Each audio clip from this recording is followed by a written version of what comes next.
Cuando yo estudié la oposición, creo recordar que en el tema de Descartes comenzaban diciendo que, que en la época de Descartes hay muchísimo escepticismo, es decir, tiene mucho auge el escepticismo.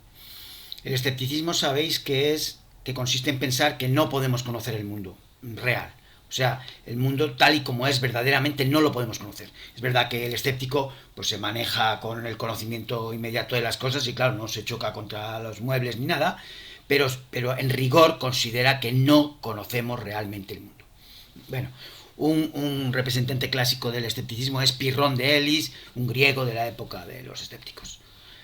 Pero por lo visto, en el siglo de Descartes, siglo XVI-XVII, pues tiene muchísima importancia el escepticismo, tiene mucho auge. Vale, ¿por qué tiene mucho auge? Parece ser que por dos hechos. Un hecho, la destrucción del sistema aristotélico tolemaico. O sea, la cosmología de Aristóteles se ha destruido. El geocentrismo se ha ido a pique. Entonces, claro, esto tiene una importancia tremenda por una razón, porque Aristóteles era el filósofo, para Tomás de Aquino era el maestro principal, lo llamaba el filósofo, como si no hubiera otro, como si fuera el único filósofo. Tomás de Aquino lo llamaba el filósofo. Bueno, pues el filósofo resulta que en astronomía estaba errado.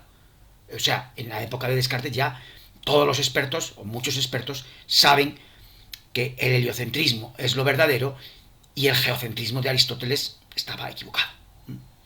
Y luego un segundo hecho que produce escepticismo, que produce inseguridad en los expertos, en los intelectuales europeos del siglo de Descartes, es que la aparición de América, o sea, la aparición de América también es algo inquietante porque lo que creíamos que conocíamos el mapa del mundo y resulta que desconocíamos un continente entero. No sé si en la época de Descartes se sabe ya que es un continente entero, pero en todo caso, en la época de Descartes se sabe ya que el mapa conocido antes de Colón es un mapa muy parcial del mundo.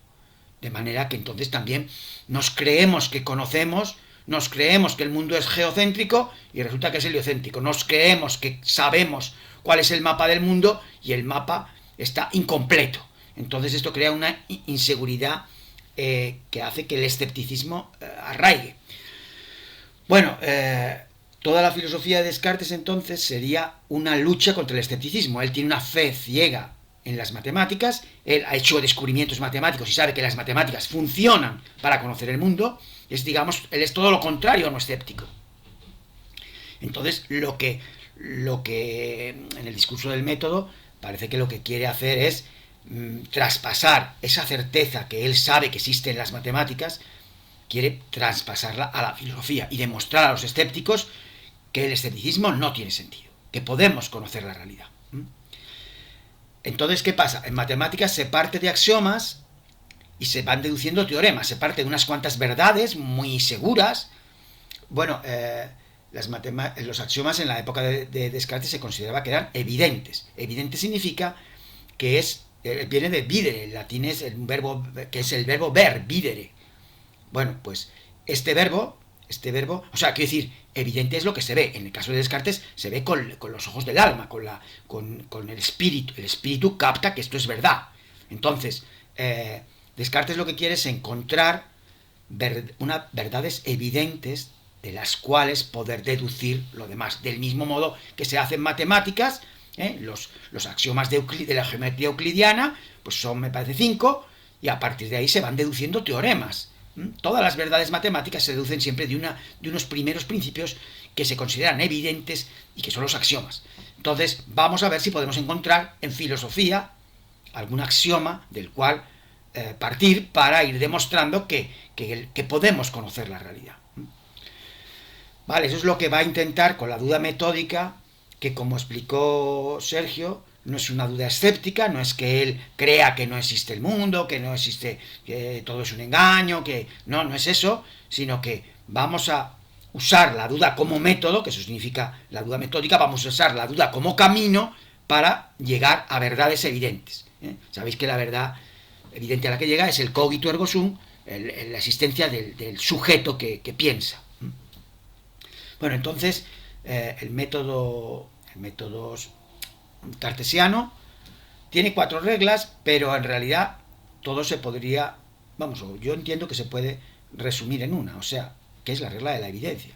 O sea, no aceptaré ninguna verdad que permita alguna duda. Es decir, si algo es dudoso, lo dejamos aparte, de momento lo descartamos, de momento lo ponemos entre paréntesis. Si algo es dudoso, lo ponemos entre paréntesis. A ver si encontramos algo que sea absolutamente indudable. Entonces, dudamos de los sentidos a veces nos engañan. Puede ser, no sabemos, quizá nos engañen siempre. De momento, aparte. Puede ser que todo sea un sueño, puede ser que donde yo me creo que hay un mundo real, pues estoy soñando. De modo que un sueño tiene la fuerza de la realidad. Yo cuando estoy pensando, sobre todo cuando son pesadillas, el miedo es real. O sea, me persigue un toro y es un toro real. Claro, es engañoso, no hay toro, pero me lo creo. ¿Sabes? El mundo, no podemos saber si existe el mundo. A lo mejor todo es un sueño. Por cierto, la obra de Calderón de la Barca es un poco posterior a Descartes, pero parece que es una cosa que está en la mentalidad de la época. Quizá todo sea un sueño. Bueno, la siguiente duda, las matemáticas. Las matemáticas son muy ciertas, o sea, los razonamientos de las matemáticas son completamente necesarios. Pero a veces me equivoco. Entonces, ¿qué pasa? Cuando me equivoco hasta en aquello que es más cierto, que son las matemáticas. Entonces, incluso puede ser, cuarta duda, puede ser que existiera un genio maligno, alguien muy poderoso, que para burlarse de mí me engaña constantemente y me hace creer que las cosas son de un modo, incluso las verdades matemáticas, incluso me engaña en las verdades matemáticas. La duda del genio maligno es la duda total. O sea, nada es fiable, ni los sentidos, ni el mundo, ni las matemáticas. Pero entonces es cuando aparece la primera verdad, la verdad que va a ser el axioma del cual partir para crear toda su filosofía. Si dudo, es que existo, porque no puede ser que yo esté dudando, no puede ser que alguien sea engañado sin que exista el alguien que sea engañado, de manera que entonces puede ser que haya un genio maligno engañándome, pero lo que está claro es que existe alguien que se engaña, alguien que piensa, alguien que duda. Eso es indudable. Yo soy una cosa que piensa, eso dice Descartes. Yo soy alguien que piensa. Y entonces dice, ni siquiera los argumentos más extravagantes de los escépticos pueden contradecir la existencia del yo. Ni el más escéptico puede dudar de su existencia. ¿Por qué? Porque si está dudando, alguien tendrá que haber que sea alguien el que dude. Bueno, esta es la primera verdad. Y bueno, ya nos contará el próximo día Sergio qué se deduce de aquí. Pero en principio, claro, él se ha quedado un poco encerrado en el yo. Existe el yo, existe el sujeto que piensa, que duda. Vamos a ver si podemos salir del yo. Vamos a ver si podemos salir del yo. Bueno, y para terminar, quería hacer hincapié en cómo es posible que haya tantas películas perdón, cómo es posible que en nuestra época haya tantas películas que nos hablen de esto de si hay un engaño en la realidad. Sí, hay muchísimas películas en las que nos muestran apariencia y realidad. Lo que parece verdad no lo es. Por ejemplo, ya os decía, Matrix hay toda una realidad construida por los ordenadores, nos creemos que las cosas son verdad, pero entonces todo es una percepción construida falsamente, como si fuera, bueno, la realidad virtual, ¿no?, de nuestra época. Las gafas, te pones las gafas y parece que estás en otro mundo, en otro... Bueno, entonces Matrix, hay una película que es de Amenábar, que se llama Abre los ojos, muy interesante también con esta idea de si hay partes de nuestra vida, en el caso que son falsas, son construidas por... Bueno, muy interesante la película.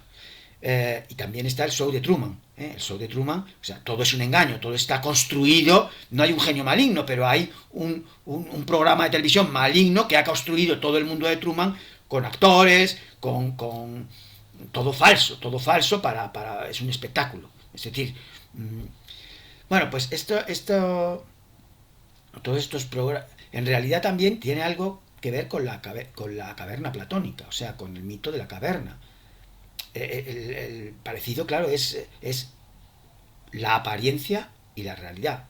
Aquello que vemos en Platón no es la el mundo sensible es aparente, la realidad está más allá. Bueno, pues en Descartes será todo un sueño, habrá un genio maligno que me engañe. Bueno, pues ¿por qué razón, ya con esto termino, por qué razón en nuestra época somos tan, nos parece tan sugerentes las películas en las cuales se nos habla del engaño, se nos habla de que lo aparente no es lo real?